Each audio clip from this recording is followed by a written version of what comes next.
Hi, hello, and welcome back to the Daily Journal's Prep Focus on Football. I'm your host, Tim Ahrens. With me, as always, the man, the myth, the legend, the authority on high school football in the state of Illinois, Steve Soucie.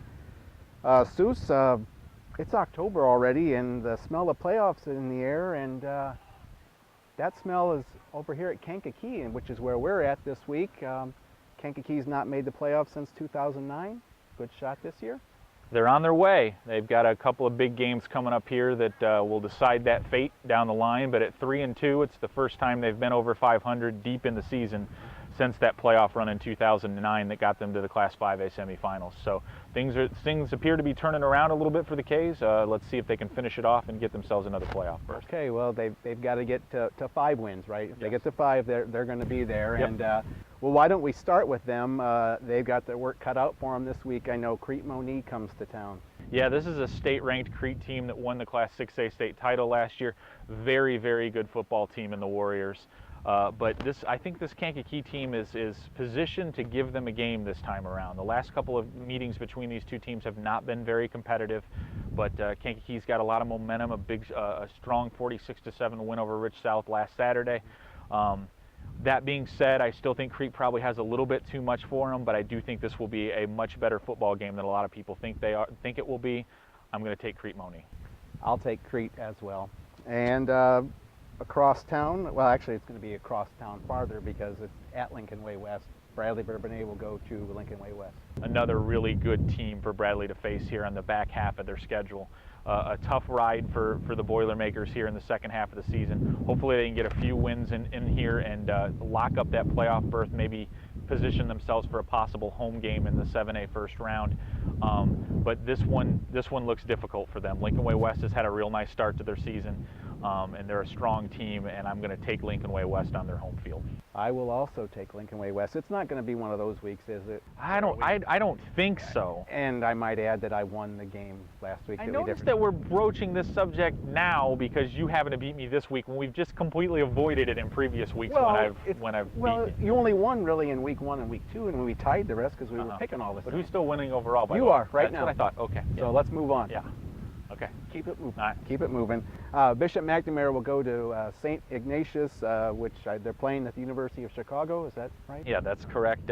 An erratic kind of schedule for Bishop McNamara. It seems like they have one week where they're playing a powerhouse and then the next week against a program that's not very strong, and that's what's happening here. St. Ignatius not very good this year. The Irish should be able to get themselves to 4-2 and put themselves in a position to get themselves back to the playoffs, even though their last 3 weeks look a little tricky. I'm going to take the Fighting Irish in this one. We're going the same there too. Bishop McNamara for me. Okay, let's go to the Sangamon Valley. Central, one of our unbeaten teams, will travel to Paxton Buckley Loda. Paxton having a better year this year, 4-1 right now, but they got nipped last week by Gibson City, and Central simply on a roll. This team is just demolishing most of the opponents that they play at this point. I find it hard to believe that they will have much trouble here, and I got to move into 6-0 and locking up that playoff berth and getting themselves back into the 2A field. Went over the Comets. I will also take the Comets, and my old stomping grounds, Watseka, will head down to Colfax, is it, for Colfax Ridgeview, and both teams are winless, so maybe the Warriors can get their first win?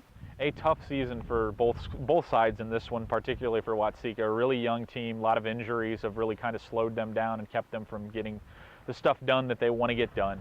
I'm going to take Watseka here, primarily because I'm hoping that Watseka can win the game. I'd like to see Steve Lucas and his boys get a victory here. Well, I'm doing the same, and I'm going to, give the alumni cheer and all that kind of stuff. And well, I'm not going to do a cheer. I was going to say I didn't think so. That's not going to happen. Yeah. So, also in the Sangamon Valley, Iroquois West travels to Momence. Sangamon Valley Conference game here between two teams. Momence is on the upswing right now. They've really got their offense going. A couple of big players last week for them. Got the job done. I think the Redskins will move to 4-2 and get a step closer to getting themselves a playoff berth as well. I'm taking Momence also, but I had to give the headdress back. Oh, geez. Had to give it back. I had to give it back. Yeah. Okay, now over to the Interstate 8. Herscher travels up the road to Manteno. Interesting game here. I wasn't really sure what happened to Manteno last week. I guess I thought it would be a much closer game with Piatone. They ended up getting beat rather handily. And Herscher's kind of struggling right now. So two programs that are looking to get back on the right track here. I'm going to take Manteno. I do think it'll be a pretty interesting game, though. Yeah, it will be, and I'm also taking Manteno. This is a theme. This is a theme. Piatone goes to Sandwich. Well, I mean, Piatone right now is really kind of on a roll. They're doing some nice things. They got a lot of confidence going. Sandwich is a tricky team to play sometimes with their all-run, try not to pass offense. But I think Piatone has enough in the trenches right now. They have really strong offensive line play. A lot of those guys play on the defensive line as well to kind of slow down that Sandwich attack, and I'm going to take Piatone. I think I'm going with Piatone as well. You think you're going with Piatone? Yeah. You're just kind of making this up as you go along? I was kind of going to wait till Friday night Oh, until okay. the score started to roll in and see what we could do with that. I wouldn't put that past you. Oh, no, I'm not above cheating. All right. Lyle at Wilmington. Well, it's hard to see any way that anybody in the Interstate Small is gonna upend the Wildcats right now, especially after they got through Seneca, who is the second best team in the conference in my opinion last week. So I think the Wildcats roll to 6-0 here. I think they're already in the playoff dance regardless of what will happen, just further accentuating their chances of getting a couple of home games in that 3A playoff field, and obviously they like those home games over in Wilmington. Yes, they do, and you're taking them? Wilmington, absolutely. I will also take Wilmington. You learned your lesson, apparently, because you didn't pick them in week one. Remember, I'm trying to squeeze that in every week. Well, yeah, I know that. Okay. I'm aware of that. Scoreboard. Yeah, I know. Yeah. I know. Yeah. Hey, Dwight is going to go to Westmont and try and get that first win. A couple of winless teams here. Dwight has managed to get a few more points on the board over the last couple weeks, but Westmont's actually played pretty well over the last couple of weeks. They almost got Seneca in a close game a few weeks ago, and I'm going to take Westmont in this one, unfortunately. Yeah, I'm going to go with Westmont too, and we agree on everything so far. This is not good. Plano at Coal City. Well, this is a tough matchup between two teams that usually rely on their defense. But Plano has been kind of an offensive fireworks show so far this year. They've gotten a lot of scoring, a good running back in Javon Montgomery, and Plano's always a pretty tough place to play. I'll admit I don't have a really good read on Coal City right now. They kind of struggled in getting that win over Herscher, and veteran coach Lenny Owenson was kind of up in the air about what to expect from his team. They bounced back really well last week in a shutout win over Sandwich.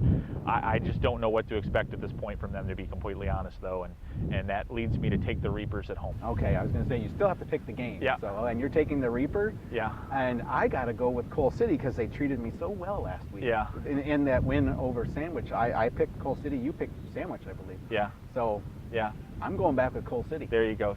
Enjoy your one moment of triumph. They're so rare and far There's an analogy about a dog and sunshine and all that kind of stuff. Yeah. And now we're just going to move on to Reed Custer and Seneca.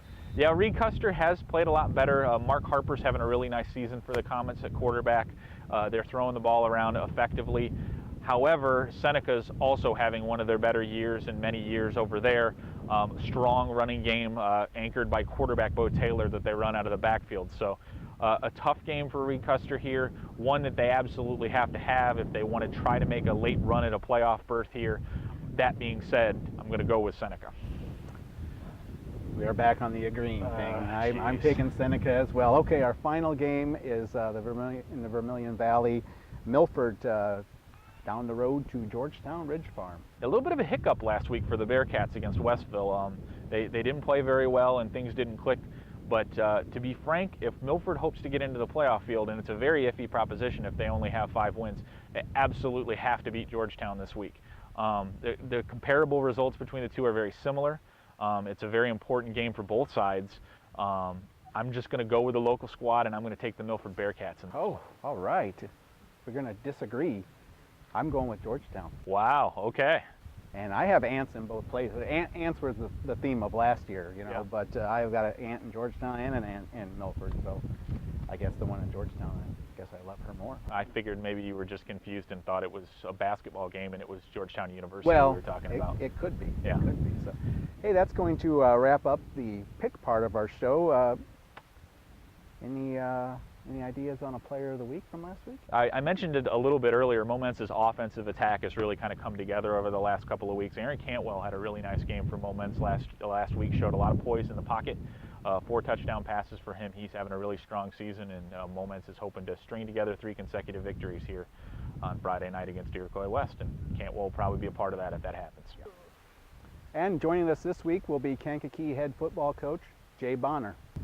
Joined now by Kankakee coach Jay Bonner. Well, Coach, obviously we talked a little bit this Saturday about how important that game was for you last week, and your guys really came through for you, didn't they? They sure did. We really prepared all last week, knowing that that was the most important game of our season to this point.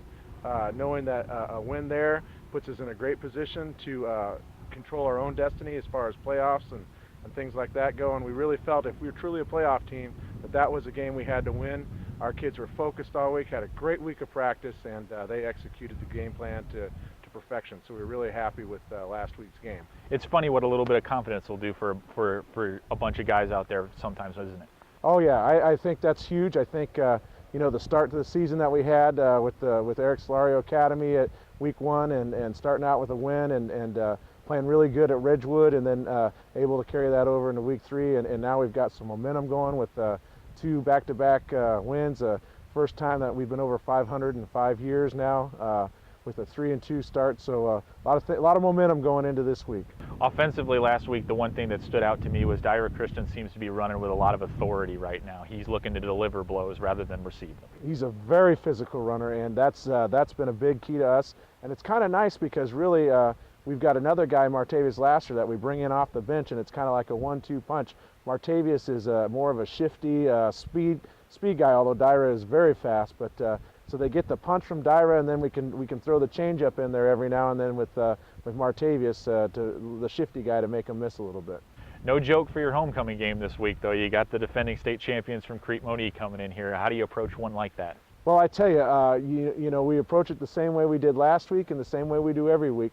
You know, we've been telling our guys all week that you know, Crete-Monee High School puts their pants on the same way we do, one leg at a time, and you know, although we respect their team and their program very much and the accomplishments they've had, at the same point in time, we do not fear them, and we fully expect to go in there and give them the game of their lives. And when the game is over, we'll see what the scoreboard reads, but we feel very confident that we can play with Crete-Monee, and that you know, they're not going to come in and just steamroll us like last year. Best of luck in that one and the rest of the way, Coach. Thank you very much. Okay, that's going to wrap it up. Let's be certain to grab the Daily Journal on Thursday. That's going to have our prep focus on football in there. In that, you'll see our picks, some capsules, some notebooks. There'll be lots of things in there, so you should just grab it and read it. Any other words of wisdom here, Mr. Authority? I don't know. Week 6, hard to believe. It is. Football is flying by this year. It always does. Just seems like last week was week 5. Okay, so that's it then? We're going to go? Okay, well, until next week, we'll see you on the sidelines.